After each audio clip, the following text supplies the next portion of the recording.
Hang on then. Sure that's all working. Are we okay?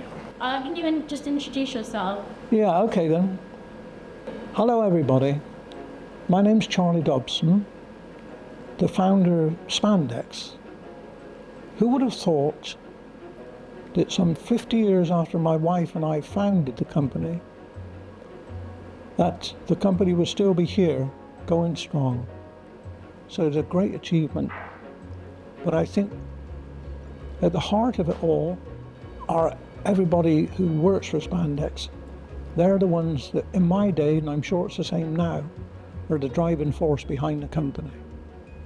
So let's go back to the beginning. I've always been in love with lettering, and perhaps it's in my blood because my grandfather was a sign writer, and my art teacher at Thornbury Secondary Modern School, I wasn't clever enough to go to the grammar school, but my art teacher at Thornbury Secondary Modern said, "Dobson, your art is pretty good, especially lettering. You're very good at drawing letters. I think we should put you in for a place at the Royal West of England College of Art in Clifton in Bristol." And I took the exam and passed the exam to go into the art college. The very first day, it took me back to my school days because there were rows of desks with an aisle between, and at the front of the classroom was a bunch of flowers in a jar, glass jar, and we were given pencils and paper and we had to draw a pencil sketch. My pencil sketch was gradually getting out of control. It was getting darker and darker and darker, blacker and blacker. And I looked to my right, and there was a very attractive young lady sitting to my right. Her name was Mary. Little did I know that in 7 or 8 years' time, Mary Darlington would become Mary Dobson. Strangely enough, I'd always loved singing, and I had a half-decent singing voice.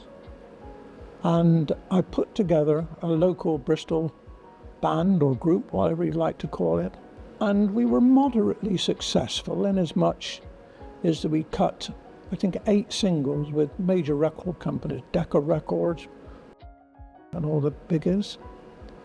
But unfortunately, we didn't make the big time. This was in the 60s, the mid-60s. Said, "I'll have to call you back, I'm in a meeting." I'll be sorry, yeah, all right. Okay. That was the drummer in my old group, said. Yeah, at least he knows he's talking about it. In 1967, I married my childhood sweetheart, Mary Darlington. Mary left art college in 1963 and pursued a career as a graphic designer. But with the pop group failing to get anywhere, I decided to leave. And at the same time, this would be 1968, I believe 1969, I was offered an equal partnership with a Bristol sign company. The company was run by 2 brothers, but they were good with their hands, but they wanted someone to drive the company forward and push the sales. But they wanted £1,000, I'm sorry. They wanted £1,000 for an equal partnership share. Unfortunately, I didn't have £1,000. Our total life savings at that time was £600.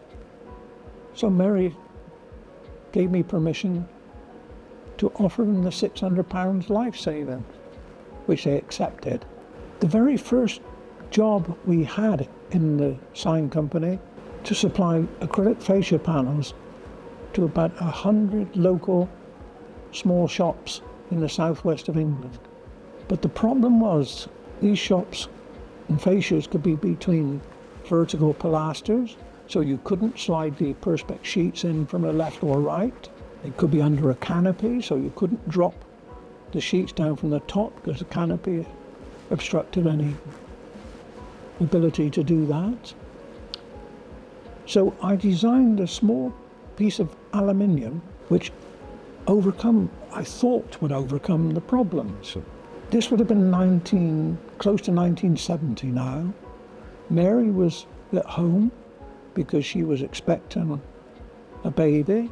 She had a drawing board at home, and she produced what was known as a die drawing for me to take to Alcan Aluminium. Alcan looked at the die drawing that Mary prepared, and they said, "That's the best die drawing we've ever seen from an outsider, because it's all dimensioned up properly with the plus and minus tolerances, everything." Anyway, they cut the die and they produced the aluminium section for us. And you would cut and miter it the size of the fascia. It was screwed from the front to the fascia, so you don't have to worry about sides and tops and things.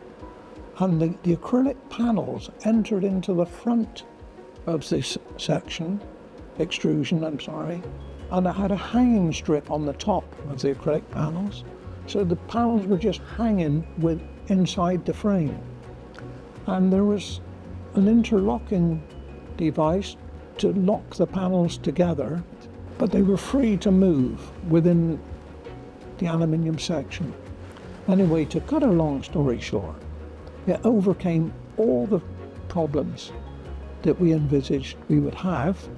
I said to Mary, I think we should try selling this aluminium section to the sign industry, because if we found it worked for us, then I'm sure it would work for them.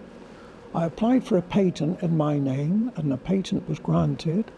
Mary designed some literature, sales literature, and we came up with the name Panatrim. And if you go on the internet now and type in the word Panatrim, it's still being sold. We started off in our first few weeks, and we soon built up sales of about 3,000 meters a month of Panatrim. And I said to Mary, this is the way forward.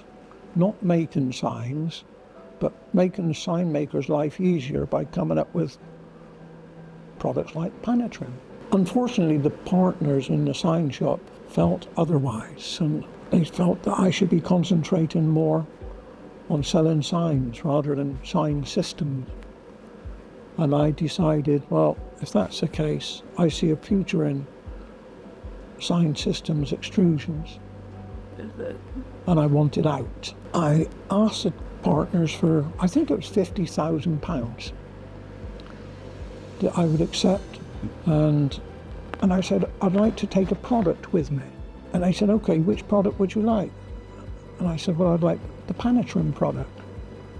They said, no way, that's our pension. So I said, well, how about the latest one that Mary and I had designed, which was a product called Slats, a directory system. It hadn't been promoted. No one knew about it because we were just about to launch it. So they said, yes, you can take Slats. So that's what Mary and I did. We moved into rented accommodation in central Bristol, offices on the ground floor and a basement underneath the offices for storage. And I always remember it had a roller shutter door adjoining the pavement, and you'd lift the roller shutter door up and there was a trap door into the basement. And on the first day we were lowering a big circular saw through this trap door opening into the basement. It was on a rope. It was an aluminium crosscut saw, and the only steel part on it was the blade. The whole carcass of the cutting machine, was aluminium. And I'm guiding this saw down through the hole in the roof, and suddenly the rope snapped and it came crashing down. Good job I went directly underneath, but it came crashing down, smashed on the floor beneath us, and it turned into powder, aluminium powder. All that was left was a steel blade. Anyway, we got over that problem. Mary and I then rented offices and a basement in Portland Square, Bristol, And that was the start of our distribution business. We had the slat system, and we decided to call the company Spandex. And that was an acronym of Specialist Anodized Extrusions. And in the first year of our sales at Spandex, we sold £70,000 worth of slats. Did that surprise you how much you sold in that first year? It did, yeah. But bear in mind that when I pulled out of Universal, they were selling £200,000 of stuff that Mary and I designed. 70,000 didn't seem too much, but anyway, it wasn't bad, you know. So obviously this year we're celebrating the 50th anniversary of Spandex and stuff. How does it feel for you to sort of hear that? Because obviously this is a business which you created from the ground up, and to see it still here thriving today, built off of essentially your legacy 50 years later and stuff, like what does that mean to you? Like how does it feel to sort of hear that? Well, it feels great, but at the same time, it also feels unbelievable. I just wouldn't have believed that if someone said to me 50 years ago, when we founded it, this company will still be going in 50 years' time. You just couldn't believe it. And I'm really proud, and Mary's really proud of what's happening. I just hope everyone's enjoying themselves as much today as they were when we retired in 1998, when we were all having a great time, and several people are still here. They tell you it was a fun company. It really was. I think the we made it moment that came a few years later when we got the exclusive distribution for the Graphics 3 sign cutter. You know, that was a big deal. We saw the potential in it. I think at that point in our life, our sales was about £2.5 million. And I think when Mary and I sold up in 1998, the sales had grown to about 110 million. So I think the most radical change was the Gerber machine, the vinyl cutter. That was what really took us off. And the strange thing about that is that we were losing salespeople at that time for one simple reason. They were persuading their parents to loan them £4,000 to buy a vinyl cutter, and they started their own business. So we didn't really mind because they came to us for all their vinyls as well, but yeah.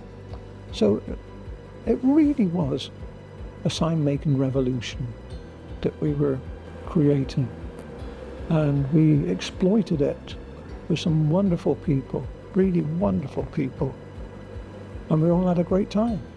Do I regret retiring? Yes. Only because I was 54 at the time. I've been retired about 35 years now. And not having anything really to do in 35 years of your life, not good. But there you go. The Spandex story, the first 50 years of it, if you go into www.thespandexstory.com, that's where you'll find the whole story of our first 50 years. There we are, folks.